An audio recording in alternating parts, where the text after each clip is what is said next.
Hey guys, RipleyGamer here. Hope you're all having a terrific day wherever you are, and welcome to the Eco Cube. This is just a random tiny build I decided to do because my boyfriend was watching a Minecraft video and I literally heard the words the Eco Cube, and I was like, there's a tiny build.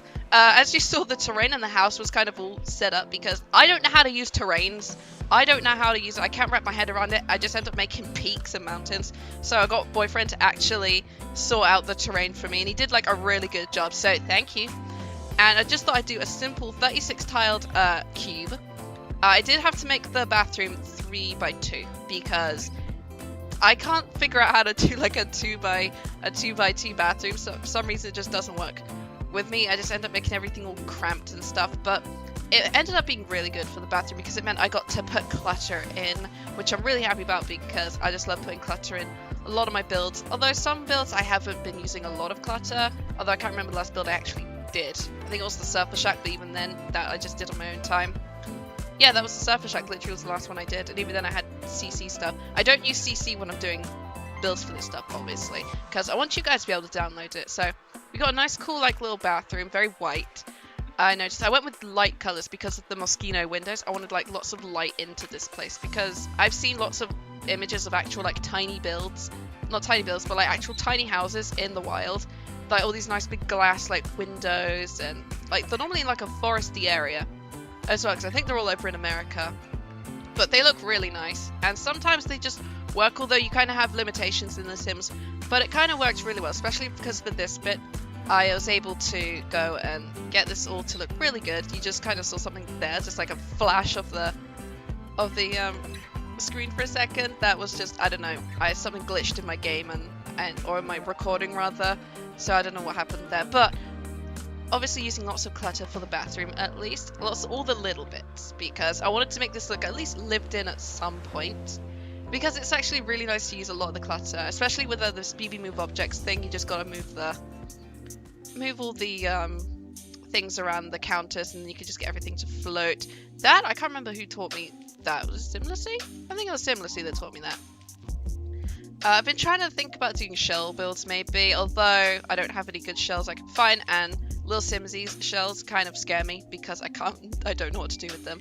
But I figured just like we'll make a tiny cube, make a tiny square, things I'm always good at, making square houses, so let's utilize that to my strengths and build a tiny cube house. We've got this tiny little kitchen here. Obviously the bathroom worked out really well because it's got that middle space. It feels like a lot, but it's going to be good because Sim needs the space.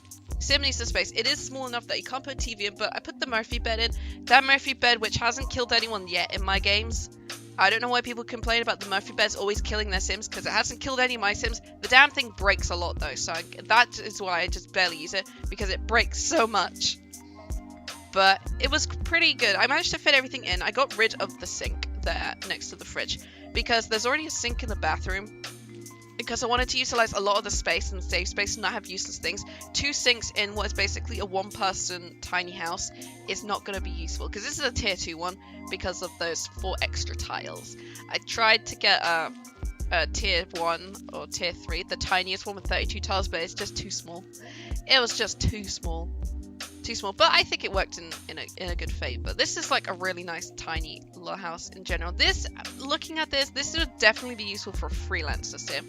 Writer, not so much a photographer, but definitely a writer or programmer maybe, because I did give this house the fast internet lot. So if you're a programmer or you're a writer, this is like a nice little like sort of house to live in. It's also in Brindleton Bay on the Hindquarter Hideaway lot, because I was trying to think what would be a nice good like size for a tiny house, because a lot of the 20x50s we don't have a lot of them, and even then you got to think about like the kind of aesthetic you're going for in regards to the world. This works because it's just so hidden away from everything else in Brindleton Bay that you can kind of do whatever you want with it. A lot of rustic cabins kind of things, but I think the tiny house, I call it an eco home. It's not even off the grid. I just called it the Eco Cube because I like the name. And I wanted to do this kind of smaller sort of, I guess you could say it's very eco-friendly. It is very small. It's very small, so I guess it could be eco-friendly in that sense. So it works in its own way. I had trouble with the rugs. It's hard to find a good rug sometimes in this game because they're either too big or too small.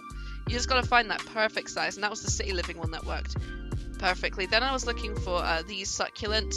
Speaking of succulents, those hanging succulents in the community cast build buy vote for the knitting pack, which I have a lot of thoughts on, and if you want to hear that, I'll make a video about the upcoming knitting pack at some point. I'll do like a video on that, because there's some like things that I really want to talk about it in regards, especially because all the build and buy stuff looks so good.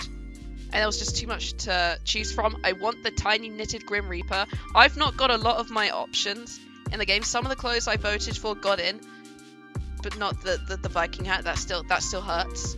That still hurts. The Viking hat still upsets me that it's not going to be in the game. But if I don't get that tiny knitted Grim Reaper, I'm going to be very sad, because it looks so freaking cute.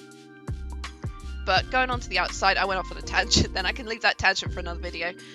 This is like a really nice sort of like fun little idea. The outside I had trouble with, but I went with that Spade brickwork, I think, or the slat work. That kind of worked really well. Was it brickwork? I can't remember which pack it came from, but it worked really well, especially because I was going for much more lighter colors inside. Had some trouble with the environment on the outside, because it's already surrounded by like so many like trees anyway, just the worldscape. I was having trouble trying to figure out what to do there. Also, for some reason, the mailbox is on the outside of the lot. I can't pick it up, so I don't know what to do with that. It's kind of stuck there now. But I did put an actual post box in. Anyway, because I was just going through some of the trees, just being like, what would be good trees? These trees look kind of good. And then going for some of these pine trees. That Norwegian pine tree looks really cool, but they're so big that I don't think they fit for this. I can't remember what pack they're from. It says the base game, I think, but I don't remember when they came from, unless they were like live edit objects. No, because I haven't put hidden objects on yet. We had this idea, because this was boyfriend's suggestion, to put these stairs on the outside, like going down through the terrain upwards to the house, which I really love the idea of, by the way. It looks really good, and it just really helped, especially because sometimes with the terrain, one of my fears is my Sims can't get anywhere. So having those stairs was actually a really useful thing, because I really enjoy like playing with the stairs a lot. I'm coming around to the idea of wanting spiral staircases. Everyone wants it. Maybe we'll get them in the future, hopefully. Also ladders. I'd like both of those, because that would definitely help with some of my ideas, because I really want to make some loft ideas, but it's very hard to do without certain like things in the game. And yeah, ladders and spiral staircases would really help in tiny homes. But yeah, I had some trouble with the front bit. I put down that Hawaiian grass from Island Living. It looks good and kind of overgrown, but then I did remove two of them for the bin and the post box, because a lot of this like looks good. I could have used some more terrain painting, maybe when this gets uploaded, because a lot of it was fine by itself. A lot of the environment, like I was struggling to think maybe I could have put some stuff here, but then I had a lot of environmental stuff on there anyway. But I figured I didn't need to just cover everything. Not every tile needs to have everything on it. Sometimes a little bit of space is nice, because then you've got more to work with then, a bit more space, and also my computer doesn't freak out on me. But it was just like a small idea. I'm gonna leave you with the images now. I hope you all enjoy this, and if you want to see more builds, let me know, because I will definitely do them. Bye bye now.